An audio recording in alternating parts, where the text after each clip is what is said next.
14, 15, 16 3 రోజుల పాటు భారీ వర్షాలు ఉన్నందున అవసరమైతే తప్ప మిగతా టైంలో బయటకు రాకూడదని అన్నారు. కావున దిగువ ప్రాంతాల్లో ఉన్నటువంటి గ్రామాల్లో ప్రజలు అప్రమత్తంగా ఉండాలని సూచించారు.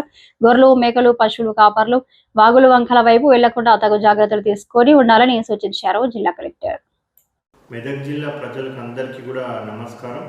రానున్న 48 గంటలలో అంటే 14th ఆగస్టు ఉదయం నుంచి 16th ఆగస్టు ఉదయం వరకు మన జిల్లాలో భారీ నుంచి అతి భారీ వర్షాలు కురిసే అవకాశం ఉంది. సో ఆ వాతావరణ శాఖ హెచ్చరికల నేపథ్యంలో మనం అన్ని శాఖల అధికారులను కూడా అప్రమత్తం చేయడం జరిగింది. ప్రజలు కూడా అప్రమత్తంగా ఉండాలని ప్రజలందరినీ కూడా విజ్ఞప్తి చేస్తూ ఉన్నాం. ఎవ్వరు కూడా అవసరం అయితే తప్పితే బయటికి రావద్దని కూడా విజ్ఞప్తి చేస్తూ ఉన్నాం. సో దూర ప్రాంత ప్రయాణాలు కూడా ఏమైనా ఉంటే కూడా పోస్ట్పోన్ చేసుకోవాలి, వాయిదా వేసుకోవాలని కూడా విజ్ఞప్తి చేస్తూ ఉన్నాం. ఏ విధమైన అపాయంలో ఎవరైనా చిక్కుకున్నట్టయితే కూడా కంట్రోల్ రూమ్ ఒకటి కలెక్టరేట్లో ఏర్పాటు చేయడం జరిగింది.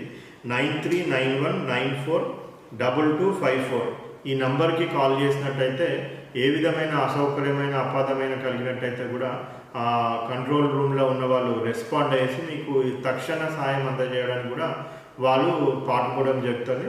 మరొకసారి అందరికీ విజ్ఞప్తి ఏంటంటే దయచేసి అందరూ కూడా అప్రమత్తంగా ఈ 48 గంటలు ఉండాలనేసి కూడా విజ్ఞప్తి చేస్తాం.